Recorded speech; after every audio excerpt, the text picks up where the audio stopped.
अवतारी महा करी मंगल करियो महा ग्रंथ करण को काल जाते मिले समाज सब आवे निज पदरा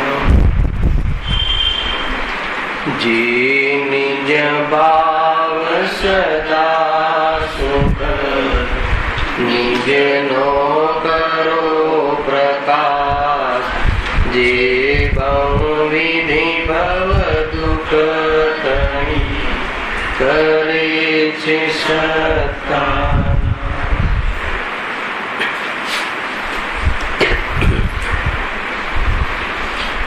श्री मोक्ष मार्ग प्रकाशित ग्रंथ से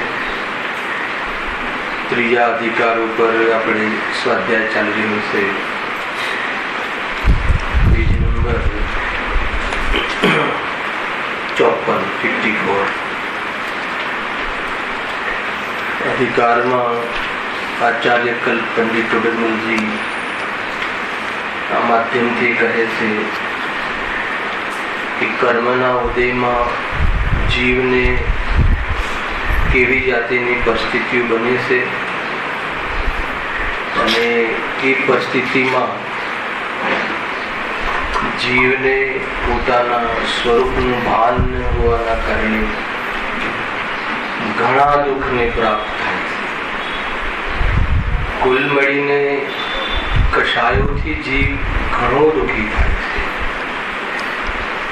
कषायो मटाड़वानो प्रोग्राम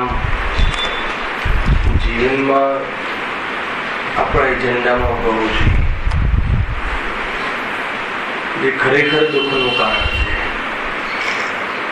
एनी चर्चा आपणे आगे टॉपिक ना माध्यमथी करीशुं। चारित्र मोहथी दुख अने तेना उपयोगनुं जूठामणुं आगे दर्शन मोहनी चर्चा थई चूकी है, रिविजन पण थई चूक्युं छे।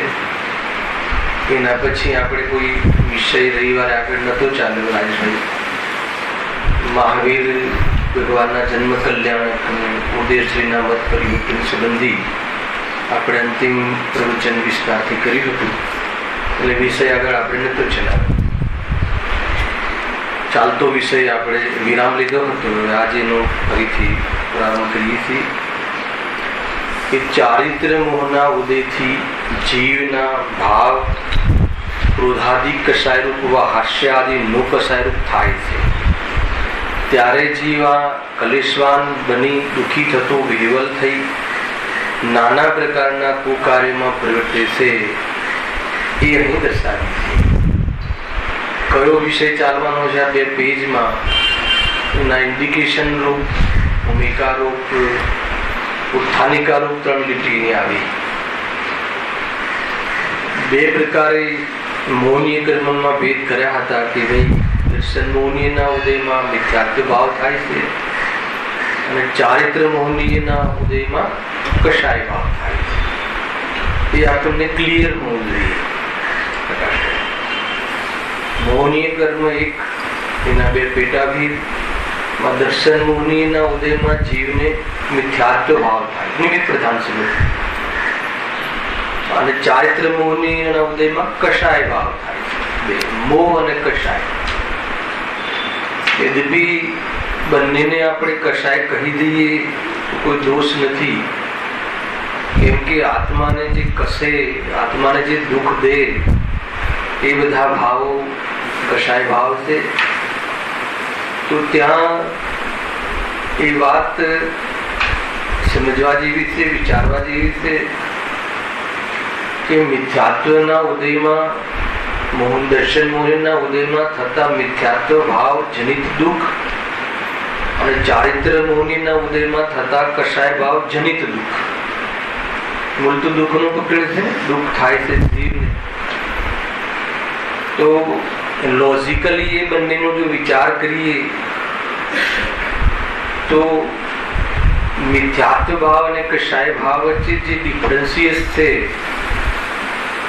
એ આપણને સમજમાં આવે છે કે મિથ્યાત્વ ભાવ જે છે શ્રદ્ધાની ભૂલ છે અને કષાય છે ચારિત્રનું મલ છે.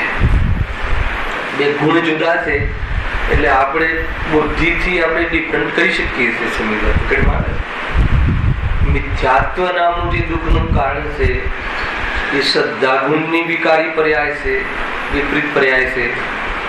અને જે કષાય જે દુઃખનું કારણ અહીંયા કહ્યું એ ચારિત્ર મોહનીના ઉદયમાં થતા ચારિત્ર નામના ગુણનું વિકારી બીજું. એમ બંનેનો ડિફરન્ટ આપણને સમજમાં આવે છે, બાયફર્કેટ કરી શકીએ છીએ આપણે. બંનેનું અલગ અલગ વિશ્લેષણ આપણને પકડીમાં આવે છે. પરંતુ એ બંનેના માધ્યમથી થતું જે દુઃખ છે એ દુઃખમાં જે અંતર છે એ અંતર આપણે સમજમાં ડાયરેક્ટ આવે એમ નથી. આપણને એમ કહેવામાં આવે કે બતાવો કે મિથ્યાત્વજનિત દુઃખ કયું અને કષાયજનિત દુઃખ કયું, તો એનું જે બાયફર્કેશન કહેવું ઘણું મુશ્કેલ છે.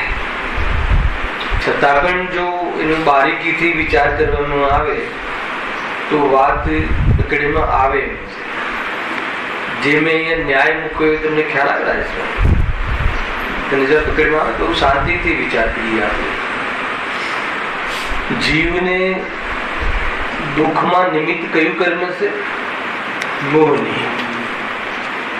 ડાયરેક્ટ કોઈ નિમિત્ત હોય નિમિત્ત તરીકે તો મોહની કર્મ, એટલો તો ખ્યાલ આવે. પણ મોહનીય કર્મના બે ભેદ કર્યા આપણે. ફરીથી લેવું છે. દર્શન મોહની, ચારિત્ર મોહની.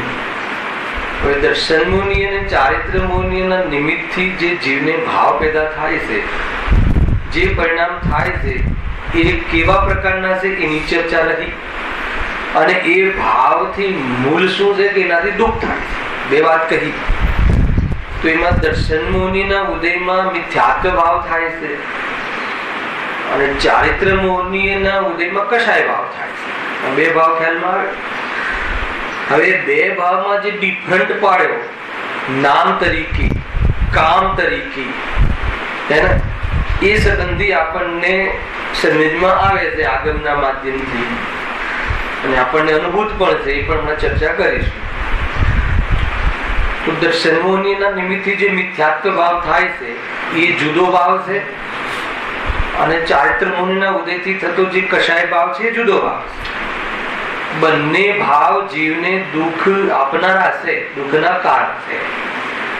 તો મિથ્યાત્વ ભાવ અને કષાય ભાવ એ બંનેનો ડિફરન્ટ કરવો હોય તો ક્યાંથી કરશો? સમય કેવી રીતે કરશો? મિથ્યાત્વ ભાવ અને કષાય ભાવ બંને ભાવના થવામાં નિમિત્ત જુદા અને બંને ભાવ કરવા વાળા ગુણ જુદા આત્મામાં. એના ઉપરથી આપણને ડિફરન્ટ ખ્યાલમાં આવે છે. બંને ભાવ થવામાં, ભાવ ક્યાં થાય છે? જીવમાં. જીવની પર્યાય કયા ભાવ છે? આ ખોટા ભાવ, દુઃખના કારણ. બરાબર છે. એના નામ કયા હર્ષદભાઈ? મિથ્યાત્વ ભાવ અને કષાય ભાવ. તો મિથ્યાત્વ ભાવ અને કષાય ભાવને બે જુદા જુદા છે એમ સમજવા હોય તો એ બંનેને એક તો કર્મની ઓરથી સમજવામાં આવે કે આ બંનેના ઉત્પન્ન થવાના નિમિત્ત જુદા જુદા છે. તો મિથ્યાત્વ ભાવને ઉત્પન્ન થવામાં નિમિત્ત દર્શન મોહનીય, કષાય ભાવને ઉત્પન્ન થવામાં ચારિત્ર મોહનીય. બરાબર છે. બંને ભાવ જે જીવમાં થાય છે, બંને ભાવ થવાના ગુણ, જે ગુણોનું વિપરીત પરિણમન છે એ બે ગુણ જુદા જુદા. તો એ બતાવો ધનેશભાઈ કે મિથ્યાત્વ ભાવ જે થાય છે એ કયા ગુણનું વિપરીત પરિણમન છે? શ્રદ્ધા ગુણ. સમજમાં આવે? શ્રદ્ધા ગુણ. અને કષાય ભાવ જે ક્રોધ, માન, માયા, લોભ થાય છે કયા ગુણનું વિકારી પરિણમન છે? ચારિત્ર. તો બંને ગુણ જુદા છે એટલે બે જુદા પરિણામ, પણ બંને પરિણામ દુઃખના કારણ છે. એ રીતે આપણે આગમના માધ્યમથી એને સમજમાં લઈ શકીએ. પરંતુ બંને ભાવોના માધ્યમથી જે દુઃખ થાય છે એમાં કયું દુઃખ મિથ્યાજનિત છે અને કયું દુઃખ કષાયજનિત છે એનું બાયફર્કેશન કરવું એને બહુ કઠિન છે. સમજમાં આવે છે? મેં ત્યાંથી તમને કહી રહ્યો કે મિથ્યાજનિત દુઃખ કયું અને કષાયજનિત દુઃખ કયું. દુઃખ તો દુઃખ જ છે. દુઃખ તો એક જ પ્રકારનું. દુઃખ કોને કહે છે? ભાઈ આકુળતા જેનું લક્ષણ છે એ દુઃખ છે. બરાબર છે. પરંતુ કયા ભાવથી સમજવું હોય તો મિથ્યાત્વ ભાવ. બરાબર છે. તો મિથ્યાત્વ ભાવ એ દુઃખનું મૂળ છે, હે ને? જે બહારમાં એની કોઈ પ્રતિક્રિયા દેખવામાં આવતી નથી, અર્થાત તો બહારમાં એવું કોઈ સમજમાં ન આવે કે આને મિથ્યાત્વ જનિત, પરંતુ એના કારણે કશાય થાય છે. એ મૂળ વાત કહી હતી, કદાચ મેં લાસ્ટમાં કહ્યું હતું, ખ્યાલ નથી, કે મિથ્યાત્વ એટલે કોઈ પદાર્થને ઈષ્ટ માનવો અને કોઈ પદાર્થને અનિષ્ટ માનવો, એ મિથ્યાત્વ ભાવ. બરાબર છે કે? અર્થાત તો દેહને પોતાનો માનવો, પરથી પોતાનું કાર્ય થાય છે એમ માનવું. આ દેહને પોતાનો માનવો, એમાં દુનિયાનો કયો વ્યક્તિ એમ કહે કે આ પાપ છે? કોઈ કહે આ દેહને હું મારો માનું છું, હું જે ઘરમાં રહું છું એ ઘરને હું મારું માનું છું? રાકેશભાઈ, કોઈ એમ કહે કે તમે બહુ મોટો અપરાધ કરો છો? દુનિયામાં કોઈ કહે? જ્ઞાનીઓ તો એને જ અપરાધ કહે છે. જ્ઞાની તો કહે છે કે આનાથી મોટો કોઈ અપરાધ નથી. જ્ઞાનીઓ તો એમ કહે, હે? પરંતુ સંસારી જીવ કોઈ એમ કહે કે તમે બહુ મોટી ભૂલ કરો છો, તમે બહુ મોટો અપરાધ કરો છો, કોઈ કહે?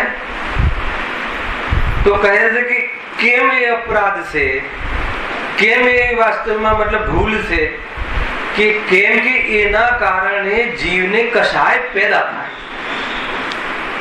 ખ્યાલ? કોઈ પદાર્થ ઈષ્ટ તને લાગે એટલે રાગ પેદા થાય. શું રાગ પેદા થાય? એને રાખવાનો ભાવ, એને વસાવાનો ભાવ, એની સન્મુખ રહેવાનો રાગ, રાગ પેદા થાય. અને કોઈ પદાર્થ અનિષ્ટ ભાષે, અનિષ્ટ છે નહીં, ભાષે, તો એને શું થાય? દ્વેષ પેદા થાય. સિમ્પલ છે. આ બાલબોધ ભાગ 1 નો આ હે ને, એક પ્રકારથી પ્રશ્ન છે આ પાઠ.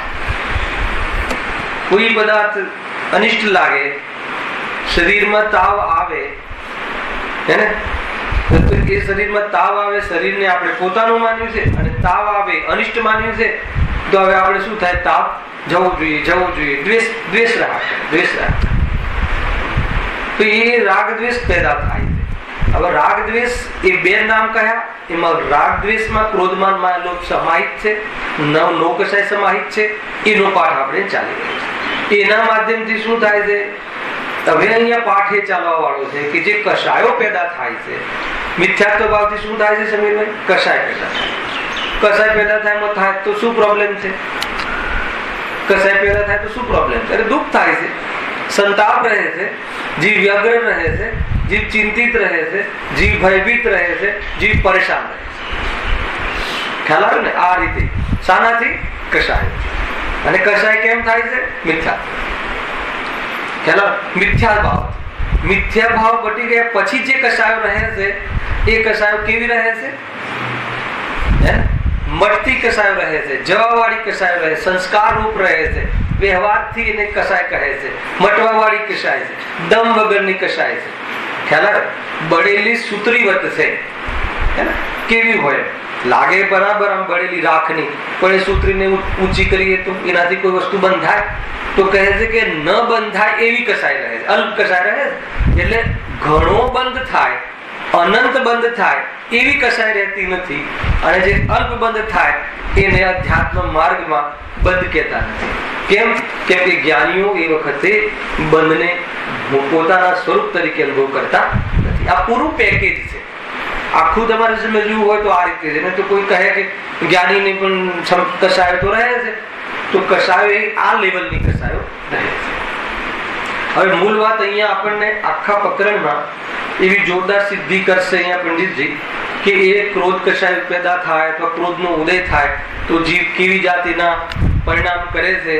અને જ્યારે હું સવારે સ્વાધ્યાય કરતો હતો ત્યારે મને વિકલ્પ આવ્યો કે ખરેખર તો ક્રોધની કશાયનું વર્ણન, એ બધું વર્ણન કરવા માટે શાસ્ત્રની કોઈ જરૂર નથી. એ બધું સમજવા માટે. કેમ? કે આપણને આપણા જીવનમાં આ બધું અનુભૂત છે, એમાં કોઈને કઈ સમજાવવું પડે એવું છે નહીં. અને છતાં પણ એકદમ વગર ઉદાહરણે પંડિતજી એકદમ બહુ સરસ રીતે વર્ણન કર્યું છે. અને મૂળ એમની જે ત્યાં દ્રષ્ટિકોણ છે, મૂળ એમને જે આપણને બતાવવું છે કે એ ક્રોધમાં જો તું આ જે કરે છે એમાં સંતાપ બહુ રહે છે, જીવ પરેશાન બહુ રહે છે. કુલ મળીને આપણને એમ લઈ આવવું છે, એટલા માટે આ કશાયનો અભાવ કરવો જરૂરી છે, આ કશાયો મટાડવી જરૂરી છે. આ 3-4 સ્ટેપ કોઈ બી વિષય ચાલતો હોય ને તો આ તમારા મગજમાં હોવું જોઈએ, જેથી કરીને આપણું જે ટાર્ગેટ છે, આપણું જે પ્રયોજન છે, જે કાર્યની આપણે સિદ્ધિ કરવી છે એ સિદ્ધિ સાઈડમાં ના રહી જાય અને એકલી કોરી ચર્ચા અને જાણકારી માત્ર બની ન રહે. એટલે આ વાત બરાબર મગજમાં રાખવી જોઈએ. અને તો તમને બહુ સરસ ચર્ચા છે, ક્રોધમાં આમ થાય, થોડા 2-4 ઉદાહરણ આવે, મનોરંજન થઈ જાય અને પછી એમાં ક્રોધના ભાવ કરવાનો, કોઈ અંદરમાં ભાવ પેદા ના થાય અને અંદરમાં એક જાતિનું હલચલ ના મચે કે આનાથી નિવૃત્તિ અથવા ઉપાય ના શોધે કે ઠીક છે એ સમજમાં આવી ગયું કે આ ક્રોધાદી ભાવ દુઃખરૂપ છે, પણ પ્રભુ એટલું બતાવો કે એને દૂર કરવાના ઉપાય શું છે. તો એના પછી આખો પ્રસંગ અને આખો જે વિષય છે એ રીતે ડેવલપ કરેલો છે. આ બહુ જોરદાર વિષય છે, એની ચર્ચા જો આગળ વાંચીએ છીએ. ફરીથી વાંચું છું પહેલો પેરેગ્રાફ. ચારિત્ર મોહના ઉદયથી જીવના ભાવ. ચારિત્ર મોહની એ કોનો ભાવ? ચારિત્ર મોહની એ કોનો ભાવ? કર્મનો. ચારિત્ર મોહની તો કર્મનું નામ છે, ખ્યાલ આવે? તો જળ કર્મ છે એનો ઉદય. ઉદય કઈ વાર મેં કહ્યું છે કે ઉદય આવે, ચારિત્ર મોહનીનો ઉદય, ક્રોધાદિનો ઉદય અને ક્રોધાદિ ભાવ. બે વસ્તુમાં તમને ડિફરન્સીસ ખ્યાલ નહીં આવે તો ભાષા સમજમાં નહીં આવે. ખ્યાલ આવે? કદાચ ભાવમાં બી ઉદય કહે કે ચારિત્ર મોહની કર્મના ઉદયથી જીવના પરિણામમાં ક્રોધાદિ ભાવનો ઉદય થાય છે એમ બી કહે. એના પર ત્યાં ભાવ શબ્દ આપણને બતાડી દીધો એટલે પછી ઉદય કહે તો પણ આપણને ખ્યાલ આવે કે જીવનો ભાવ કયો. પણ એમ કહે કે ક્રોધાદિ કર્મનો ઉદય થતા ક્રોધાદિ ભાવ થાય છે. તો એ બેમાં કોની કોની વાત આવી? ક્રોધાદિનો ઉદય. નામ નથી આપ્યું. ક્રોધાદિનો ઉદય થતા જીવને ક્રોધાદિ ભાવ થાય છે. તો જે ક્રોધાદિનો ઉદય કયો એ કર્મની વાત છે. એ કર્મનું નામ પણ ક્રોધ છે. જળ ક્રોધ પણ છે અને ચેતન ક્રોધ પણ છે. એક જળ મિથ્યાત્વ પણ છે અને એક ચેતન મિથ્યાત્વ પણ છે. ખ્યાલ આવે કે નહીં? જળ મિથ્યાત્વ કહો તો મિથ્યાત્વ કર્મ લઈ લેવું, જળ ક્રોધ કહો તો ક્રોધ નામનો કર્મ લઈ લેવું. તો એ કર્મનો ઉદય થાય થતા જો જીવના ભાવ ક્રોધાદિ. ક્રોધાદિમાં શું શું લેવું ખ્યાલ છે શું નહીં? રજનીભાઈ બતાવો. ક્રોધાદિમાં ક્રોધ, માન, માયા, લોભ. એક તો એ કહ્યું. ક્રોધાદિ કશાય, હજુ એટલું કહ્યું છે. ક્રોધાદિ કશાય એને ઓર વિશ્લેષણ કરવું હોય તો થોડીક જાણકારી પણ લેવી જોઈએ. હે ઓર એના ભેદ કરવા હોય તો કેટલા ભેદ થાય છે? અનંતાનુબંધીની અપેક્ષાએ 4 પ્રકારના ક્રોધ, 4 પ્રકારનો માન, 4 પ્રકારની માયા અને 4 પ્રકારનો લોભ. એમ કરીને ક્રોધાદિ અનંતાનુબંધી, અપ્રત્યાખ્યાનાવર્ણીય, પ્રત્યાખ્યાનાવર્ણીય અને સંજલન, એ 4 એમ પ્રકારે 16 પ્રકાર થયા. 16 પ્રકારના કશાય ભાવ. એના તો એક મોટા મોટા ગણાવ્યા છે, બાકી અસંખ્યાત વેદ છે જે આપણને આપણા માટે આટલું પર્યાપ્ત છે જાણવામાં કે જેનાથી આપણને એના પ્રત્યે છોડવાનો, એના પ્રત્યેથી એકત્રપણાથી મટવાનો ભાવ આપણને પેદા થાય. એમાંથી લાભ માનવાનો જે ભાવ છે એ આપણો નિષ્ફળ થાય, અર્થાત એ પ્રકારનો ભાવ મટી જાય. એટલા માટે આનું વર્ણન છે. તો જે અનંતાનુબંધીની ચર્ચા આપણે આગળ થઈ ગઈ છે એ આસક્તિ જીવના સ્વભાવના ઘાતમાં નિમિત્ત બને એવી પ્રકારનો ક્રોધ, જીવના દેશ સંયમમાં ઘાત કરે એવી પ્રકારનો ક્રોધ, જીવના સકલ સંયમમાં ઘાત કરે એવી પ્રકારનો ક્રોધ અને જીવના યથાખ્યાત ચારિત્રમાં ઘાત કરે એવી પ્રકારનો ક્રોધ. એમ પ્રકારે 4 પ્રકારે ક્રોધ છે. ખ્યાલ આવે? જીવના દર્શન કરવામાં, આત્મદર્શન કરવામાં, આત્માને પહેચાન કરવામાં એને બાધક થાય એવો ક્રોધ, એને કયો ક્રોધ કહેવાય છે? અનંતા. ખ્યાલ આવે? એટલે જીવનો સ્વભાવ જ પ્રગટ થવામાં ન થવામાં નિમિત્ત બને છે. એમાં જીવના સ્વભાવ થવામાં પ્રગટ થવામાં બાધક બને છે. અનંતાનુબંધી ક્રોધ છે ને, આત્માની અરુચિ, આત્માની અરુચિ, આત્મા રૂચે જ નહીં, ગમે એટલું સાંભળે તો પણ એવી જાતિની અંદરમાં બહારના અનેક પદાર્થોમાં રુચિનો વાસના, એ અનંતાનુબંધી ક્રોધ છે. એના કારણે ગમે એટલું કહે, અહીંયા મરેલો સાંભળે, અહીંયા કહે કે આત્મા અનંત ગુણોનો નાથ છે અને આત્મા ત્રિલોકી નાથ છે, અને પણ એને બહારમાં 2-5 કરોડ અને બહારમાં થોડી ઘણી ચીજોમાં મહાનતા ભાસતી હોય એને એ અનંતાનુબંધી ક્રોધ. અનંતાનુબંધી ક્રોધ એટલે કઈ આમ આંખ લાલ થઈ જાય ને ધ્રુજારી થઈ જાય ને એમ નહીં. એ એ મિથ્યાત્વ સહિતનો ક્રોધ બહુ ચર્ચા કરી છે આપણે. મિથ્યાત્વની સાથે રહેવા વાળો ક્રોધ, અનંત વાસના રહેલી છે, એક પરમાણુમાં ચાહના હોય કે આ મારું કલ્યાણ કરે, તો એને પરપદાર્થમાં કલ્યાણની જે ભાવના છે, રાગ છે, અને એને આખા વિશ્વના તમામ પદાર્થોની વાસના કરે. એ વાસના કોઈ અનંતાનુબંધી ક્રોધનું કોઈ બાહ્ય સ્વરૂપ, અનંતાનુબંધી ક્રોધ તો એટલો મતલબ કે જોરદાર છે કે આપણને બહારમાં પ્રગટ દેખાય જ નહીં. ઘણી વાર લીધી છે ચર્ચા આની, સમજમાં આવે છે કે નહીં.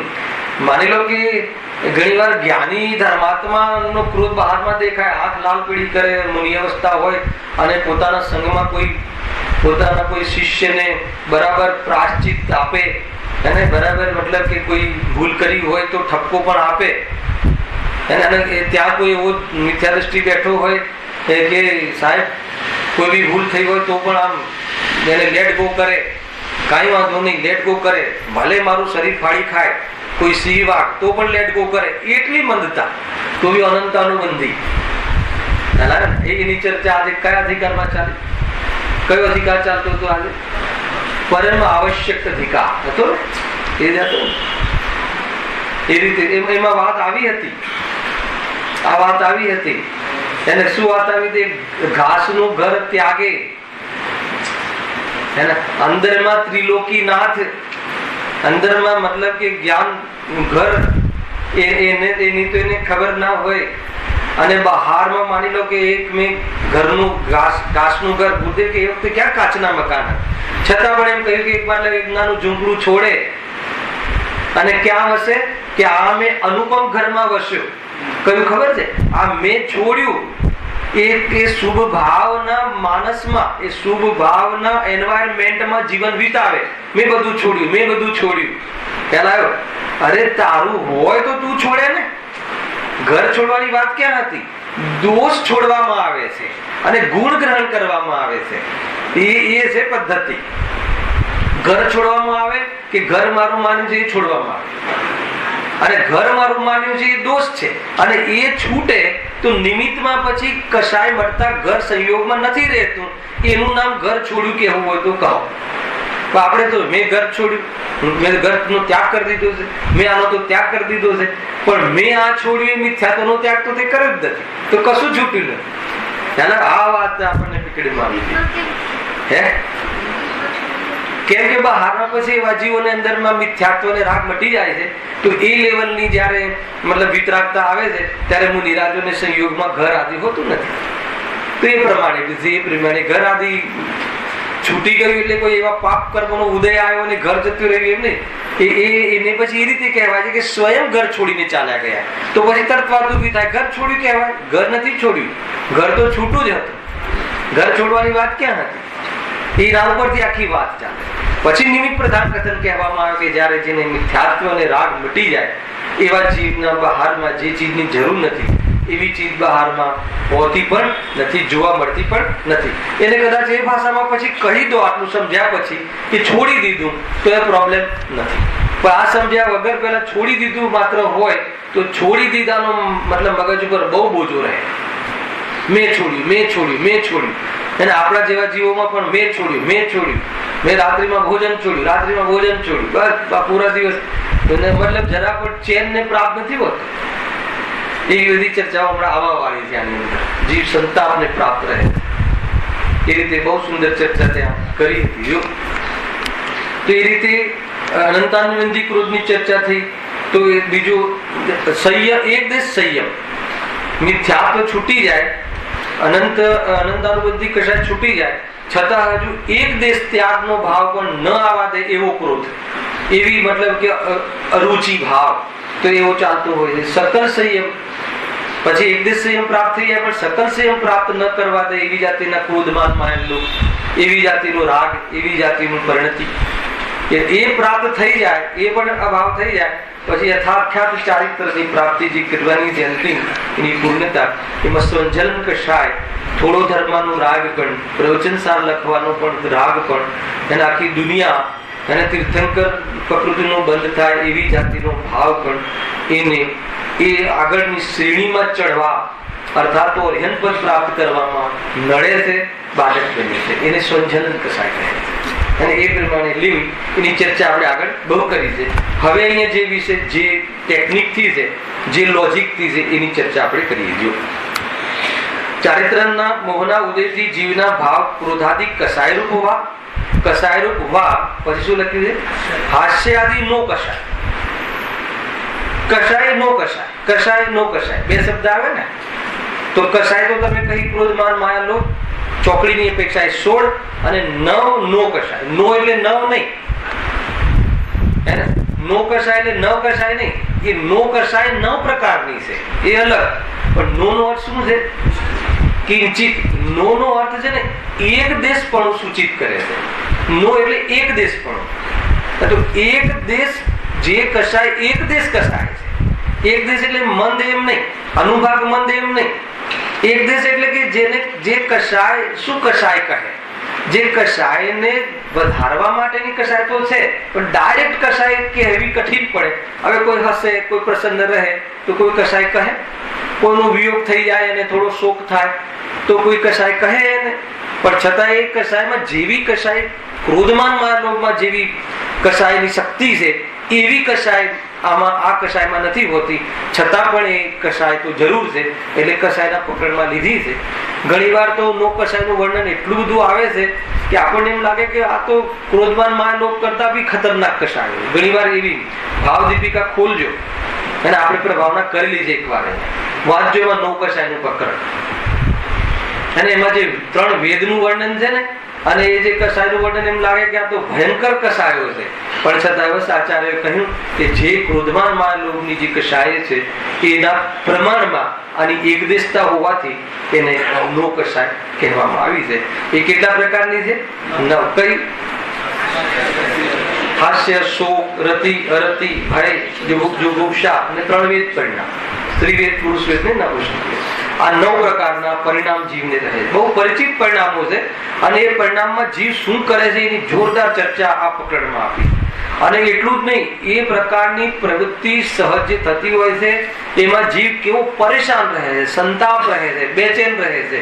તો પછી બહુ પોતાના પરિણામોનું નિરીક્ષણ કરવું જોઈએ અને નિરીક્ષણ કરીને આ કસાયોના અભાવ કરવાના, મતલબ કે એ પ્રકારના પ્રકરણમાં, એ પ્રકારના પુરુષાર્થમાં જીવે વિચાર ત્વરાથી કરવો જોઈએ.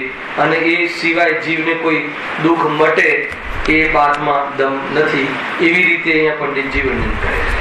કુલ મળીને તમને આના વર્ણનના અંતમાં એ વાત હંમેશા નિર્ણય થવો જોઈએ કે નહીં, આ ભાવથી હું પરેશાન થઉં છું, ખરેખર તો હું પરેશાન નથી એવો જે ભ્રમ છે મટવો જોઈએ. પહેલા આ કસાયોમાં પરેશાની નથી એ ભ્રમ મટવું જોઈએ. હર્ષ કસાયમાં જીવ સંતાપને પ્રાપ્ત. એટલા માટે આ જીવ દુઃખી છે. કુલ મળીને જીવ કસાયથી દુઃખી છે એ સિદ્ધ કરશે. અને કસાય સ્વભાવને ન જાણવાથી પેદા થાય છે, અને સ્વભાવ અને કસાયનો ભેદ જાણે અને સ્વભાવનો પ્રેમ થાય તો કસાયો મટી જાય છે અને જીવ વાસ્તવમાં સુખી થઈ જાય છે. આ સાથે થોડો પ્રેમ જો હાસ્યાથી નો કસાય રૂપ થાય છે ત્યારે શું થાય છે? આ જીવ કલેશવાન બની દુઃખી થતો વિહવલ થઈ. ગજબ છે. એને ક્રોધમાન માનવમાં તો તમને વાત બેસશે, પણ હાસ્યમાં બી કલેશવાન એ બધું પ્રૂવ કરશે પંડિતજી આગળ. એ જે જયારે પકડ આવશે ત્યારે હાસ્ય મનોરંજન છે ને, હાસ્ય તો પ્રસન્નતા છે ને, તો કે હાસ્યમાં બી ક્લેશ એ સિદ્ધિ કરવી છે. અને દુનિયા તો એ કસાયને તો એમ કહે છે કે એનાથી તો જીવ શું રહે? સ્વસ્થ રહે, સુખી રહે. એના તો સ્પેશિયલ ક્લાસ ને સ્પેશિયલ સિરિયલો આવે છે હાસ્ય માટે. હાસ્યના માટે જેટલા બી ડ્રામા અત્યારે ચાલે છે, ભાઈદાસ વર્ગ કે જે બી, એમાં હેડિંગ શું હોય? હાસ્ય નાટિકા. અને અહીંયા હાસ્યને શું કહે છે? કસાય. કસાયથી શું થાય છે? ક્લેશ. અને ક્લેશથી શું થાય છે? દુઃખ. એટલે આપણે એ ડ્રામા જોવા જઈએ ત્યારે પહેલા શું ખ્યાલ આવવો જોઈએ? કેટલા રૂપિયા ખર્ચીને દુઃખી થવા જઈએ છીએ? 500 ચાલે છે ટિકિટ. ગજબ. તો બહુ મતલબ કે આના ઉપરથી વિચાર કરવા જેવો છે. જીવની મૂર્ખતા કેટલી બધી છે. એને થોડુંક મનોરંજન તો હોવું જોઈએ ને, તો જીવન કેવું લાગે? શુષ્ક લાગે. છે કે નહીં? ખરેખર તો એ થિયેટર્સ ને બધા તો પાપોના અડ્ડા છે રિયલી. ત્યાં મને એ બતાવો કે જેવી માનવા કે જેવી આપણે કોઈ જતું હોય કે ગયો હોય કે પેલા જેને ખ્યાલ હોય આપણને અનુભવમાં હોય તો એ બતાવો રાજેશભાઈ કે એ પિક્ચરના હોલમાં શું આપણને ઉપદેશ મળે છે? પાપના પોષણનો જ ઉપદેશ મળે છે એ સમજવા. 5 ઇન્દ્રિયોના ભોગોમાં ની પ્રેરણા મળે છે ને, અને એનાથી જીવ સુખી કેવી રીતે થાય? અરે એમાં તીવ્રતા રહે તો સુખના માર્ગની શોધ પણ નહીં થાય. મૂળ વાત તો એ શોધશે શું કામ? જેને 5 ઇન્દ્રિયના ભોગોમાં મજા આવે છે અને એ મજા આવે છે એવી પ્રેરણા મળે અને એવી જાતિની બહારમાં અનુમોદના હોય અને એ જ શીખવવામાં આવતું હોય, એ ક્લાસ કરતો હોય, એ ક્લાસ વાળા જીવને કોઈ આનાથી રહિત કોઈ મોક્ષમાં સુખ છે એ વાત એને જચે, એ વાત ગમે અને એનો પુરુષાર્થ કરે, એ વાત કેટલી દૂરની વાત છે. સમજમાં આવે છે કે નહીં? એટલે એ રીતે આને વિચાર કરવા જેવું છે. કદાચ કોઈ ભૂલથી અથવા રાગના આવેશમાં પહોંચી જાય તો આ નિર્ણય કરીને આવે તો બહુ સાવાસ. ધ્યાનમાં આવે ને, આ નિર્ણય કરીને આવવો જોઈએ કે નહીં, આ તો કોઈ વાત નથી અહીંયા એમ છે. અને હવે તો ત્યાં કઈ લોકો શું પીરસે છે એના માધ્યમથી જીવે લોભ કશા એટલી ખતરનાક છે કે સામેવાળા જીવની નસ પકડી લે છે પૈસા કમાવા માટે. જયેશભાઈ પકડજો આવા કે સામેવાળો જીવને શું મજા આવે છે એ પીરસો, એને ગમે એવું પીરસો. એટલે પછી એ પિક્ચરોમાં એ નાટકોમાં હે ને, પહેલા જે ગુરુદેવ તો ખબર છે ગાંધી કહેતા ઓલા કઈ નાટિકા જોતા અનસુયા ને બધી વૈરાગ્ય ચોપડી લઈને જતા પૂરી જોઈને 100% એમાં કાંઈ નો કાંઈ વિરક્ત થવાનો કાંઈ નો કાંઈ સંદેશો, સારો સંદેશો હોય. અને હવે જેટલા પણ મતલબ કે જે પિક્ચરો કે જે બી મતલબ કે નાટિકાઓ એમાં તમને જોજો એમાં શું હોય છે, હંમેશા એ જ હોય. અને એ આપણી નસ પારખી ગયા છે કે આ જીવને આ રીતે આનું વધારે ઓડિયન્સ છે તો એ પ્રકારની અંદરમાં ચીજો મૂકી દે કે જેથી કરીને આપણે બે પિતા પુત્ર હોય કે ફેમિલી સાથે કોઈ વસ્તુ જોવી ત્યાંથી બહુ કઠિન પડી જાય. ખ્યાલ આવે છે કે નહીં? તો એ રીતનું છે. પણ જીવ એમ સમજે છે કે ભાઈ કઈ વાંધો નહીં, અમે તો એટલા આધુનિક અને એટલા એડવાન્સ થઈ ગયા છીએ કે અમને તો કોઈ પ્રોબ્લેમ નથી. હે ને? મતલબ કે જીવ એમ સમજે છે કે વડીલની સામે ખુલ્લેઆમ પાપ કરવું એનું નામ એડવાન્સ. જીવની વ્યાખ્યા અને એનું નામ એડવાન્સ એમ સમજે છે. હાસ્યાદી નો કસાય રૂપ થાય છે ત્યારે આ જીવ કલેશવાન બની દુઃખી થતો વિહિવલ લખ્યું છે, વિહિવલ થાય છે. મતલબ ચિંતિત રહે, બેચેન રહે. તમે જોજો કોઈ જીવ ચાલતો જતો હોય, બેઠો હોય તો કોઈ શાંતિથી બેઠો હોય એવો એક જીવ બતાવો. આત્માની દૃષ્ટિ વગર કોઈ શાંતિ પેદા થાય છે. અરે આત્માના દર્શન જેને કર્યા હોય એ રણ મેદાનમાં પણ અપેક્ષિત અર્થાતો દૃષ્ટિગત શાંતિને રહેતો હોય છે, પ્રાપ્ત થતો હોય છે. એ વાત કોઈ અલૌકિક વાત છે. રણના મેદાનમાં શરીરના રોગોની વચ્ચે બહારના પ્રતિકૂળ અર્થાતો પાપના તીવ્ર ઉદયના કાળમાં પણ જ્ઞાની ધર્માત્માઓ આત્માની દૃષ્ટિવંત જે થયા છે એવા જીવો મહાપુરુષો એને અનંત સુખનું વેદન એ વખતે કરી રહ્યા છે. અનંતાનુબંધી કશાયના અભાવમાં થવાવાળી નિરાકુલતાનું વેદન કરી રહ્યા છે. એ કેવી ગજબની વાત છે, સમજમાં આવે. અને જેને ચેતન પ્રભુ શું છે, કશાય શું છે એની ખબર નથી એવો જીવ કદાચિત બહારના પુણ્યના ઘણા ઉદયમાં હેને બહુ જ મતલબ કે 7 પેઢીનો માલિક થઈ અને અનેક પ્રકારની સંપત્તિમાં કદાચ સિંહાસન ઉપર શાંતિથી બેઠો હોય દુનિયાની દ્રષ્ટિએ તો પણ એની હર પરિણતિમાં એટલી વિહવલતા છે, કેટલી વિહવલતા છે, કેટલી વિહવલતા છે, અનંત વિહવલતા છે. સમજમાં આવે છે? બે પિક્ચર સમજમાં આવે છે? આ છે વિહવલતા છે અંદરમાં બેચેની. રાજપાટ પૂરા 6 ખંડ પૂરા મતલબ કે અમારું રાજપાટ કોઈ છીનવી લેશે એના ભયથી. બહારમાં 12-4 લશ્કર હોય અને શાંતિથી બેઠો હોય તો અંદરના ચિત્તમાં શું ભય હોય? તો આ વાત સમજવા જેવી. કષાય મિથ્યાજનિત અને કષાય જો વિહવલ થઈ નાના પ્રકારના, એક તો વિહવલ થાય છે, દુઃખી થાય છે, પછી કરે શું છે? નાના પ્રકારના એટલે અનેક પ્રકારના કુકાર્યોમાં પ્રવર્તે. આ કુકાર્ય શબ્દ ક્યાં આવ્યો હતો? ખ્યાલ છે? આજના પરિચ્છેદમાં હતો, નીચે પેલી શું કહેવાય ફૂટનોટમાં દુષ્કૃત. કોઈ કહેશે દુષ્કૃતમાં શું વર્ણન હતું? બધાની સામે ચોપડી તો હોય છે. ગુરુદેવના નિમિત્તથી, ગુરુદેવની મતલબ કે કરુણાથી આપણે એટલું તો શીખી ગયા છે. શું કે ચોપડી તો હોય છે. હજુ બી છે તમારા હાથમાં ચોપડી છે? વાંચ્યું તો નથી લખ્યું છે? દુષ્કૃત એમાં શું લખ્યું હતું? દુષ્કાર્ય. પછી દુષ્કાર્યની એક ડેફિનેશન કરી હતી બ્રેકેટમાં, બેને કહ્યું થોડું. શુભ અશુભમાં એક શબ્દ વાપર્યો હતો, પાપ અને પુણ્ય. પાપ ભાવ અને પુણ્ય ભાવ. પાપ ઉદય નહીં, પાપના ઉદય નહીં તો કોઈ પ્રોબ્લેમ જ નથી. ઉદયોમાં તો કોઈ પ્રોબ્લેમ, ભાવો સાથે થોડી ઘણી વાત છે. પાપ પરિણામ અને પુણ્ય પરિણામ. અધ્યાત્મ એંગલ લીધો તો બહુ મોટો મહાન આત્મ નિજ ભાવનાનો ગ્રંથ છે. એને પોતાની નિજ ભાવના વાળો ગ્રંથ નિયમસાર છે. અધ્યાત્મને પીવા વાળો ગ્રંથ છે. ખ્યાલ આવ્યો? અધ્યાત્મને બતાવવા વાળો ગ્રંથ સમયસા અને અધ્યાત્મને પીવા વાળો ગ્રંથ બતાવવા વાળો ગ્રંથ નિયમસાર. એ છે નિયમસાર. બહુ ઊંચો ગ્રંથ છે નિજ ભાવના, મુનિ ભાવના.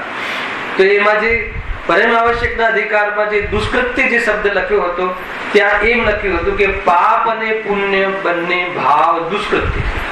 હવે આની અંદર તમે ખોલો તો તમને હવે પાપ ભાવમાં શું લેવું ને પુણ્ય ભાવમાં શું લેવું?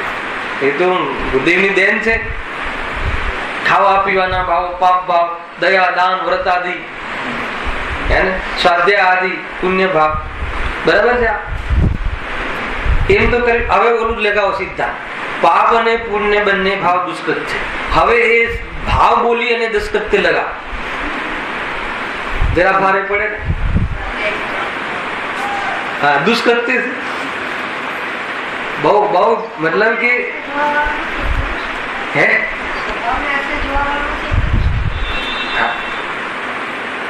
હવે અધ્યાત્મ એંગલની વાત છે, આગમની વાત નથી. આગમ કઈ અલગ કહેશે. આગમ થોડી વિશાળ દ્રષ્ટિથી કહેશે અને અધ્યાત્મ પ્રયોજનની દ્રષ્ટિથી કહેશે. આગમ ભૂમિકાની દ્રષ્ટિથી કહેશે, અધ્યાત્મ પ્રયોજનની દ્રષ્ટિથી કહેશે. યદ્યપિ અધ્યાત્મ આગમનો અંશ છે. આગમમાંથી એક અધ્યાત્મ ફોટો ખેંચવો હોય તો આવો ફોટો ખેંચાશે કે જે પરિણામથી જીવ બંધ થતો હોય એ બધા જ પરિણામમાં અમે કોને સુકૃત્ય કહીએ અને કોને દુષ્કૃત્ય કહીએ. ખ્યાલ આવે? એટલે ગુરુદેવે તો જે અંતિમ જે શુભ ભાવ હોય, કયો તીર્થંકર પ્રકૃતિનો બંધ કરાવે એ ભાવ પણ દુષ્કૃત્ય છે, દુષ્કૃત્ય છે એ કહેવાની હિંમત કરી કે ના કરી? તીર્થંકર પ્રકૃતિનો બંધ તો એ અધ્યાત્મ કેમ કે બંધ છે ને, મુક્ત ન થયો ને. જીવને તો મુક્ત થવાનો એજન્ડા છે ને. તો જે ભાવથી બંધ થતો હોય એ ભાવ બધા કેવા છે? દુષ્કૃત્ય. તો કયો ભાવ સુકૃત્ય છે? વિતરાગ ભાવ. વિતરાગ ભાવ જ સુકૃત્ય છે, બાકી બધા દુષ્કૃત્ય છે. એમ સમજવા અધ્યાત્મ ખોટું ખેંચે છે. આગમ એમ કહે છે કે કષાયનું પોષણ કરવા વાળી બધી જ પ્રવૃત્તિ દુષ્કૃત્ય છે અને જેમાં કષાયના પોષણનો ઉદ્દેશ નથી એવા કાર્યોને સુકૃત્ય કહે. તો ત્યાં જે સ્વાધ્યાય આદિ કષાયના પોષણના ઉદ્દેશથી ના હોય, અર્થાત કષાય મટાડવાના નિમિત્ત તરીકે એ કાર્યમાં પ્રવર્તન કરતો હોય તો એને સુકૃત્ય કહેવાય. બહુ તોલીને બોલું છું, ધ્યાન રાખજો. શું કહ્યું મેં? સ્વાધ્યાયને સુકૃત્ય કહ્યું કે ન કહ્યું? કેવા પ્રકારના સ્વાધ્યાયને સુકૃત્ય કહ્યું? કે જે સ્વલક્ષ્ય કહો અથવા કષાયના પોષણમાં નિમિત્ત ન બને, માન કષાયના પોષણ માટે સ્વાધ્યાય કરે એમ નહીં, પુણ્યની રુચિથી સ્વાધ્યાય કરે એમ નહીં, પરંતુ સ્વાધ્યાયના માધ્યમથી આ કષાય મટાડવાના પુરુષાર્થના ઉદ્દેશથી એમાં જો નિમિત્ત બને, એમાં હેતુ બને એ પ્રવૃત્તિ, તો એને એ જ જીના ગમમાં પણ એને શું કહ્યું છે? વ્યવહાર ધર્મ કહ્યું છે. વ્યવહાર ધર્મ કોને કહેવાય ખબર તમને? વ્યવહાર કોને કહેવાય? જે નિશ્ચયનું પ્રતિપાદન કરે એને વ્યવહાર કહેવાય. સાચો વ્યવહાર આને કહેવાય. જે નિશ્ચયને બતાવે એને વ્યવહાર કહેવાય. એક એક સ્ટેપ આગળ કહું. જે વ્યવહાર નિશ્ચયમાં નિમિત્ત બને એને વ્યવહાર ધર્મ કહેવાય. પણ નિશ્ચયમાં તો નિમિત્ત બને નહીં, અને એ વ્યવહાર અને વ્યવહાર ક્રિયાને વ્યવહાર ભાવમાં કસાયનું પોષણ કરે તો એને શું કહેવાય? એને મિથ્યા વ્યવહાર કહેવાય.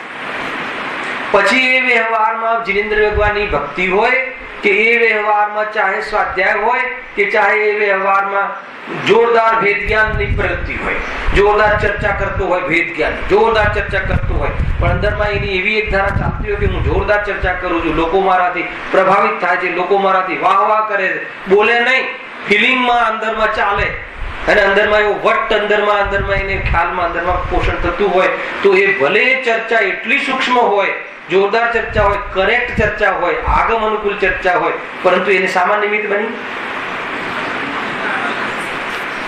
ગજબ છે. કશાયના પોષણમાં નિમિત્ત બની, મિથ્યાત્વના દ્રઢ કરવામાં નિમિત્ત બની.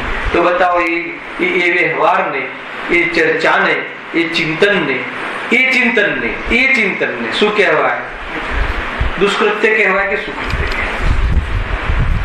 સમજમાં આવે છે કે તમે આ રીતે વિચારજો. યાને કુલ મળીને આપણી કોઈ પણ પ્રવૃત્તિ, કોઈ પણ ધાર્મિક પ્રવૃત્તિ, કોઈ પણ ચિંતન ધારા, કોઈ બી ચર્ચા, કોઈ બી ચીજની હું સાચો તું ખોટો, આ સાચું આ ખોટું, આ આવા તે આવા, આટલું જાણકારી લેવાથી દુનિયામાં નામ રહે, આગળ આવવા વાળી છે કશાયના વર્ણનમાં, એની મુખ્યતાથી અગર કરે તો એ બધું જ કાર્ય ભલે હે થોડું ઘણું, એ ભલે એ પ્રવૃત્તિ બધી પવિત્ર હોવા છતાં પણ, એ પવિત્ર શુભ હોવા છતાં પણ એ બધા કુકાર્યોમાં જતું રહે છે. ગજબ છે આ આગમની ઓરથી. અને અધ્યાત્મ તો એ કહે છે, સાંભળજો, અધ્યાત્મ તો એ કહે છે કે નિશ્ચયની સાથે રહેવા વાળો વ્યવહાર શું છે? એ વ્યવહાર પણ ત્યાજવા લાયક છે. જે મુનિરાજને ઘડી નિયમસારનું આ પોત છે. મુનિરાજની દુકાન છે ધનેશભાઈ, મુનિરાજને કુટુંબ છે, કોઈ આપણા જેવો વેપાર ધમાલ ધામ ધમાલ છે નથી. તો મને બતાવો કે હવે મુનિરાજ પુરુષાર્થ શું કામ કરતા હશે? એટલું બતાવ્યું રાજેશભાઈ. ખ્યાલ? ચલો હું કે તમે આપણે પુરુષાર્થ કરવામાં, આપણે વિચાર કરવામાં, આપણે મતલબ સ્વપ્નના ભેદ વિજ્ઞાન કરવામાં તાકાત લગાવીએ, વિચાર કરીએ તો સમજમાં આવે છે, કેમ કે આપણે 24 કલાક એક જ કરીએ છીએ, પરની સાથે એકત્વ પૂર્ણ કરી રહ્યા છે, તો આપણા માટે તો બરાબર છે. પણ મુનિરાજને બાર ભાવના, મુનિરાજને અન્યત્વ ભાવના, મુનિરાજ એકત્વ ભાવના ભાવે, સ્વપર વેદ વિજ્ઞાન વાળી ભાવનાઓ છે ને, બાર ભાવના કોની મુખ્યતાથી છે? વૈરાગ્ય જનની है ना, बार भावना मुनिराज भावे से निरंतर भावे, समझ अंतर मूर्तની મુખ્યતાથી કહીએ છીએ.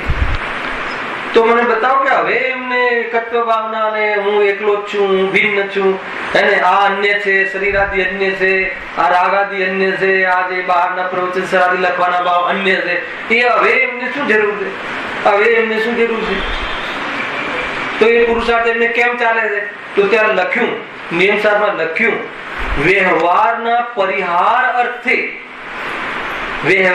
પરિહાર અર્થે નિશ્ચય રત્નત્રય રૂપ નિયમ રૂપ કાર્ય એની પૂર્ણતા કરવા અર્થે મુનિરાજ સ્વરૂપમાં જવાનો ઉગ્ર પુરુષાર્થ કરે છે. વાંચો તમે, શબ્દ થોડા આગળ પાછળ હશે પરંતુ ભાવ વ્યવહાર રત્નત્રયના પરિહાર અર્થે, રત્નત્રય શબ્દ નાખ્યો છે, વ્યવહાર રત્નત્રય એ જાતિનું જે બહારનો વ્યવહાર અર્થાત જેટલું સંજનન કશાયમાં જે 28 ગુણના પાલનનો ભાવ, અને બહારમાં જે ઈર્યા સમિતિ આદિ છે ને, જોઈને ચાલવાનો ભાવ, હવે એનો પણ ત્યાગ કરવો છે. જો ચાલવાનો ભાવ આવે તો જોઈને ચાલે, પણ ચાલવાનો ભાવ રાગ ભાવ છે, ચાલવાનો ભાવ પાપ ભાવ છે, જોઈને ચાલવાનો ભાવ પુણ્ય ભાવ છે, અને જોઈને ચાલવાનો ભાવ પણ વિતરાગ ભાવ નથી. આ વાત આપણને ખબર પડી. શું કહ્યું રાખે ચાલવાનો ભાવ, એમાં શું પાપ?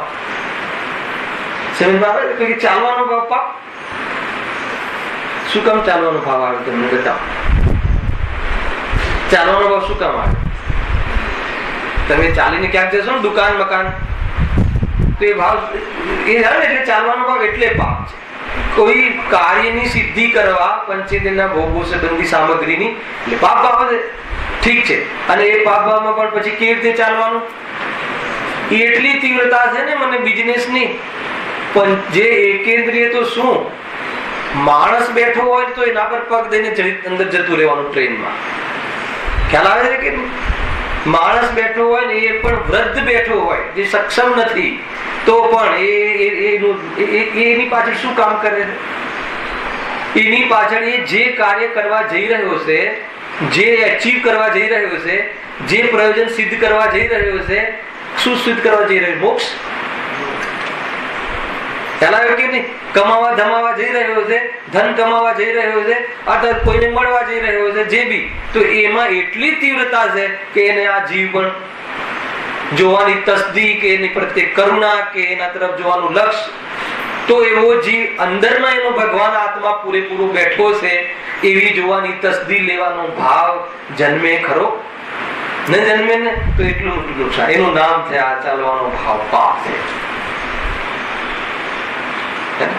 છતાં પણ કોઈ સટાવશ્યક રૂપ મુનિના જીવનમાં એમને જે કદાચિત કોઈ ભગવાનની ભક્તિ કે શિખરજીની વંદના આદિ યાત્રા આદિ કરવાનો ભાવ સ્વરૂપમાં ન રહેવાના કારણે કદાચિત આવે તો નીચેમાં એકેન્દ્રિય જીવને પણ મારા રાગથી હાનિ પહોંચે એને એવું ન ઈચ્છવા વાળાનો હા મુનિરાજ જોઈને ચાલે છે. જોઈને ચાલવા વાળો ભાવ કયો ભાવ? પુણ્ય ભાવ. હવે શું કામ પુરુષાર્થ કરે છે કે આ ભાવ પણ આવ્યો ને, સ્વરૂપમાં ન રહ્યા ને, તો આ ભાવ પણ ક્યારે છૂટે? એ છોડવાના પુરુષાર્થ અર્થે, એ છોડવાના પરિહાર, એ ભાવના પરિહાર અર્થે, નાશ કરવાના અર્થે એ ભાવ પણ મટી જાય એ વાટે મુનિરાજ નિશ્ચય રત્નત્રય સ્વરૂપની આરાધના ઉગ્ર ભાવથી કરે. ક્યારે થોડો તમારો નિયમ સાથ ચાલે છે એટલે મને એનો પ્રભાવ રહે છે. થોડું 2-4 લીટી 15 મિનિટ જે સાંભળવાનો ભાવ આવે છે તો થોડું આપણે તમને એવું મજા આવશે ને, આટલા એનાથી તમારું કાલના પ્રવચનમાં તમને પ્રવેશ કરશો એમ લાગશે કે શું કહેવા માંગે છે.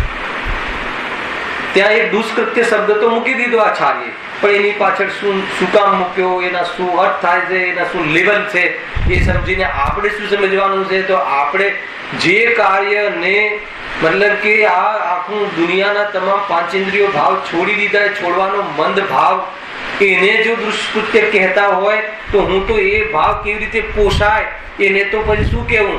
દુષ્કૃત્યનો બાપ કહેવો કે દુષ્કૃત્ય કહેવું? સમજમાં આવે છે કે નહીં? કે આપણે એ જ્યાં જ્ઞાનીઓના વિઝન શું છે અને આપણે ઉભા છીએ આપણું વિઝન શું છે એ બંનેની મેળવણી કરવાનો આપણે અવસર છે. અને મેળવણી કર્યા પછી આપણી ભૂલ સુધારવી એ પુરુષાર્થ કરવાનો અવસર છે. અને પુરુષાર્થ જો થઈ જાય તો નમો હરિહંતાણમ નમો સિદ્ધાણમ એની અંદર આપણે કેમ ના આવીએ? સમજમાં આવે છે કે નહીં? અને એ વિચારવા જેવું છે. આ રીતે તમે આ પ્રકરણોને લેવા જેવા છે. હું એટલા માટે આને આ વાત તો અહીંયા કશાયની કરવી છે, વાત તો અહીંયા કશાયનો કેવી રીતે પ્રવૃત્તિ થાય છે એ કરવી છે, પણ એના અંતર્ગત શું વિઝન છે એ એક શબ્દ અહીંયા પંડિતજી મૂક્યો છે, એનો આટલો મોટો અર્થ થાય છે. કયો શબ્દ મૂક્યો છે? દુષ્કૃત્ય, કુકાર્યોમાં પ્રવૃત્તિ છે. એના હવે તમને ખ્યાલ આવવો જોઈએ કે હું કુકાર્યમાં ક્યારે પ્રવૃત્તિ રહ્યો છું. કુકાર્યોમાં હું ક્યારે પ્રવૃત્તિ રહ્યો છું. તો પછી શરમાવું જોઈએ કે નહીં? કમસે કમ અંદરમાં એટલો તો ખેદ થવો જોઈએ કે નહીં? ત્યારે કુકાર્યમાં પ્રવૃત્તિ રહ્યો. ટૂંકના સ્વરૂપમાં જવાનો પુરુષાર્થ ન કરે તો એ શું કામ એ મંદિર આવતો હશે એ જીવ પોતે વિચારી લે. જો સ્વરૂપમાં જવાનો પુરુષાર્થ નથી થતો એ અલગ, અને સ્વરૂપમાં જવાના પુરુષાર્થનો વિચાર જ કે એજન્ડા જ કે દિશામાં વિચાર જ ના હોય તો પછી મને બતાવો કે એ જીવ પ્રવચનમાં શું કામ બેઠો છે? તમે આ રીતે આ એંગલથી વિચાર કરો ધનેશભાઈ. માનો કે આપણો મારો કે તમારો કોઈ એવી જાતિનો આત્મા શું છે ને રાતથી ભિન્ન છે અને એવી બધી વાતોમાં કોઈ રસ રુચિ ને રસ વધારવાનો કોઈ એજન્ડા જ ના હોય અને આપણે રોજ રેગ્યુલર આપણે શાસ્ત્ર પ્રવચનમાં આવતા હોઈએ પ્રકાશભાઈ, તો શું કામ આવતા હશે? એ શું કામ આવતો હશે? એનો છે જવાબ. અને એમાં હું છું કે નહીં, આપણે તો એટલું જોવાનું છે. એ જીવ એટલે કોઈ એ જીવ શું કામ આવતો છે ને? અગર જો મારો આ પ્રોગ્રામ જ નથી અને હું અહીંયા આવું છું તો એની પાછળ શું રહસ્ય છે, તો એવી જાતિની અંદરથી જવાબ મળશે અને એ કુકાર્યમાં ઘટિત થતું જોવા આવશે કે ભાઈ અરે બહુ સારું થાય છે, તમને ખબર નથી, અહીંયા આવીએ છીએ ને તો શું લાભ થાય છે? આવી જ જશે. એને બધું બરાબર ચાલે છે. અને એવી જાતિનો ઘણી વખત તો અંદર ભાવ હોય છે કે અહીંયા બધા ગુરુદેવના પ્રતાપે એવી જાતિના એવી મોટી હસ્તીઓ પ્રવચનો આવે છે કે જેથી કરીને અહીંયા થોડી ઓળખાણ થાય. અને ઓળખાણ થાય તો શું થાય? કોની ઓળખાણ કરવાની હતી? હસ્તીઓની કે પોતાની હસ્તીની? એને કોની ઓળખાણ કરી? પોતાના અસ્તિત્વની તો ન કરી, પણ આ જ હાડકા અસ્તિ છે ને એના માટે એના ફોસ્ફરસ કહે ગુરુદેવ, એના માટે એના ભરણ પોષણ માટે કોની ઓળખાણ? મોટા શેઠિયાઓની, મોટા બહારના એ ઓળખાણ કરી. તો ઓળખાણ થઈ જાય તો આપણને શું થાય? જરા લાભ મળે. કઈ કોઈ જગ્યાએ અટક્યા હોઈએ તો, કોઈ જગ્યાએ અટક્યા હોય તો કોણ બહાર કાઢે? કોની ઓળખાણ કરી? પોતાની. આતમ કો છૂ લો તો મેરા જીવન અમર હો જાય. એ સિવાય કોઈ જગ્યાએ કોઈ અરે સર્વજ્ઞને બી તું ઓળખી લે, હે ને? તું સર્વજ્ઞને ન ઓળખે? અરે સર્વજ્ઞને ઓળખ્યા ત્યારે કહેવાય કે જે પોતાને ઓળખે. આવ્યું ને તે દિવસે આપણે જન્મ જયંતિના દિવસે એક મંત્ર આપી ગયા ગુરુદેવ, ઓળખાણ કરાય. કયો મત પરિવર્તન કોને કહેવાય છે બધી ચર્ચા કરી હતી જોરદાર. થોડી બી 4-5 મિનિટ છેલ્લી ઓર મળી. હું પરમાત્મા છું, હું પરમાત્મા છું. કેટલી વાર મંગલાચરણમાં હું પરમાત્મા છું. આ મંત્ર, આ મત પરિવર્તન. અને હું શેઠ છું, હું પિતા છું. બદલ, મત બદલ. એને ભાષા બદલ નહીં, મત બદલ. ભાષા તો બદલી નાખી, હું ક્યાં, પણ મત એટલે અભિપ્રાય, મત એટલે દ્રષ્ટિ, મત એટલે સોચ. ખ્યાલ આવ્યો કે નહીં? એવી જાતિનો મહાન દિવસ હતો આપણે ગુરુદેવ શ્રી જે મત પરિવર્તન. એટલે હું ગાયક છું, હું ગુરુદેવ છું. એ મત પરિવર્તન. હું ગુરુદેવ નથી. બોલચાલની ભાષામાં ગુરુદેવ ચાલે છે, બાકી હું ગાયક છું, હું પ્રભુ છું, હું પરમાત્મા છું. એ સંસ્કાર પાઠ, એ મંત્ર છે, એ સૂર્ય મંત્ર છે, એ પ્રાણ મંત્ર છે. એને પ્રાણ ન્યાસ કરે ને સૂર્ય મંત્ર, એ પ્રાણ પૂરો તો જીવંત બની જઈશ. અને આ પ્રાણ નહીં હોય તો હર સમય રોતો, હર સમય રોતો. મારા દીકરાનું આમ થયું, મારા દીકરા. તો પિતા શું કામ માને છે નહીં? તું ગાયક છું, હું પરમાત્મા છું એમ કહ્યું છે. એ તારી પહેચાન છે, એ ઓળખાણ કર. છે કે નહીં? નાની વાત નથી. નાના શબ્દોમાં બહુ મોટી વાત છે. સમજ આવે છે કે કેટલી જોરદાર વાત છે? બતાવો.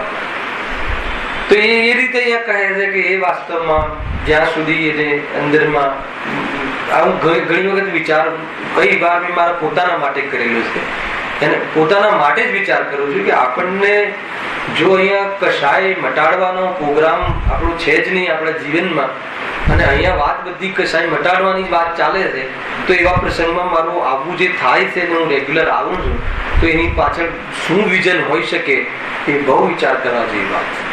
એનાથી કદાચ આપણી અંદરનો કોઈ રાક્ષસ, અંદરની ખોટી કોઈ ભૂલ જે ચાલી રહી છે એ પકડમાં આવી જાય તો એને સુધારવાનો પ્રસંગ બને. નહીં તો ખ્યાલ આવે કે આજુબાજુ જોવાનો માર્ગ નથી, ફાંફા મારવાનો માર્ગ નથી, સીધો સ્વરૂપમાં ઉતરવાનો માર્ગ છે. સ્વરૂપમાં ઉતરે તો 3 લોક, 3 કાળના પદાર્થો, ત્રિકાળવર્તી પર્યાયો આપોઆપ જણાઈ જાય છે, પણ જાણવાનો રસ રહેતો નથી. ખ્યાલ આવે ને? પદાર્થોને જાણવાનો સ્વભાવ છે, પ્રગટ થઈ જાય છે. એ ત્યારે પ્રગટ થાય છે કે એને જાણવાનો રસ. શું જાણવાનો રસ? આજુબાજુ સ્વયંને જાણવાનો રસ હોય, અને સ્વયંને જાણવાનો રસ એ ધર્મ છે. અને સ્વયંને જાણી લે, ઓળખી લે અને સમાઈ જાય. કશાય જેમાં છે નહીં એવો આત્મા નિષ્કશાય દેખાઈ જાય. તો અહીંયા કહે છે કે આજે બધા કુકાર્યો છે, ક્લિશ્વાન થઈ અને કરે છે, પરેશાન થઈને કુકાર્યો કરે છે. ખ્યાલ આવશે? ક્રોધાદિમાં કેવા કુકાર્યો કરે, માનાદિમાં કેવા કુકાર્યો કરે, માનનો ઉદય થાય ત્યારે કેવા કાર્યો કરે, અને છલ અંદરમાં છલનો ભાવ પેદા થાય ત્યારે કેવા કુકાર્યો કરે. ક્લેશવાન કશાય સહન ના થાય, અંદરમાં ભય રહે અને ભયને મટાડવા, ક્લેશને મટાડવા પછી એ જોતો જ નથી કે સામે કોણ છે, સામે કોઈ ઈષ્ટદેવ છે કે સામે કોઈ વડીલ છે કે સામે કશું જ જોતો નથી. એને એ કશાનું કાર્ય કર્યા જાય અને આખિરકાર એમાંથી શું થાય છે? કર્મોને પ્રાપ્ત થાય છે. એવી ચર્ચા છે આ. એને આ શું ચર્ચા આવવાની છે, શું વિઝન છે, એની વચ્ચે આપણે ચર્ચા કરીએ છીએ. જુઓ,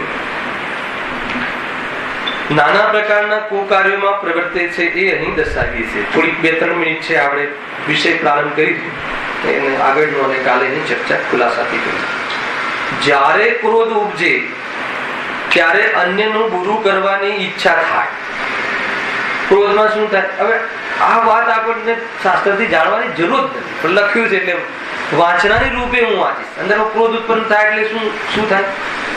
બીજાનું બુરું કરવાની ઈચ્છા થાય. બીજાના બુરું કરવાની ઈચ્છાનું નામ ક્રોધ. હે ને? આ તો બહુ સામાન્ય લેવલ બતાવ્યું છે રાજેશભાઈ. ખરેખર ક્રોધ પેદા થાય તો બીજાનું બુરું નહીં, શું પોતાનું બુરું તો થાય જ છે. એને એ તો અનંતાનુબંધી છે. ત્યારે ક્રોધ પેદા થાય તો બીજાનું બુરું નહીં, બીજાને નાશ કરવાની ઈચ્છા થાય. એ જોઈએ જ નહીં. ક્યાં ના જોઈએ? દુનિયાની અંદર જોઈએ જ નહીં. એ વ્યક્તિ જ ના જોઈએ. એવી ઈચ્છા થાય છે કે નથી થતી? જોરદાર. બીજાનું બુરું ઈચ્છવું અને બીજાના બુરું ઈચ્છવાથી આગળ તો ગુરુ બહુ આવી ગયું છે. બુરું ઈચ્છવાથી કઈ એ જીવનું બુરું અને સારું એ એના કર્મને આધીન થાય છે. એનું બુરું ઈચ્છવાથી તો તારું જ બુરું થાય છે. એવી ઘણી શીખ આપી પણ દીધી છે, પણ બહુ સરસ આગળ ચર્ચા આવશે કે બુરું કરવાની ઈચ્છા થાય છે અને એ અર્થે અનેક ઉપાય વિચારે છે. ઓલું આપે ને બીજાને હટાવવા માટે, શું આપે? સોપારી આપે. સોપારી શબ્દ ચાલે છે, ખ્યાલ છે કે? ખ્યાલ હોય જ ને, ચાલતી ભાષા છે. પેલા બી આવતું, આ તમને ખ્યાલ હોય તો પેલા ઇતિહાસમાં છે આ બધું. બીડું ઉઠાવી ખબર છે? બીડું ઉઠાવી શબ્દ ખબર છે? આપણે ઇતિહાસમાં ભણતા. શિવાજીએ કોણ હતું એનો દુશ્મન? અફજલ ખાન, અફજલ ખાન કે ઔરંગઝેબ. એને હરાવવાનું, એને નાશ કરવાનું બીડું ઉઠાવ્યું. તો બીડું ઉઠાવ્યું એટલે શું કરતા ખબર છે? ત્યાં આ સોપારી એટલે એક પ્રકારથી કમિટમેન્ટ. બીડું ઉઠાવ્યું એટલે ત્યાં રીતસરથી ત્યાં છે ને પાન રાખવામાં આવતા. પાનનું બીડું. અને જયારે સંકલ્પ કરે સભામાં ત્યારે પછી પાન ખાઈને સંકલ્પ કરે. એક બીડું ઉઠાવે અને પાન ખાય. આ છે પદ્ધતિ હતી પહેલા. એનામાંથી સોપારી નીકળી મોંઘવારીના જમાનામાં સોપારી સુધી આવી. ખ્યાલ આવે કે નહીં? તો આ એક પ્રકારથી સંકલ્પ કરે. મેં બીડું ઉઠાવ્યું તો આ સંકલ્પ કર્યો. શાનો સંકલ્પ? હિંસાનો. સંઘની પંચેન્દ્રિય જીવને મારવાનો સંકલ્પ. ક્રોધમાં એ શું કરે? ક્રોધમાં ભાન ભૂલી જાય. અને શાના માટે? કે મને લાભ થશે. કોઈના મરવાથી કોઈને લાભ થાય?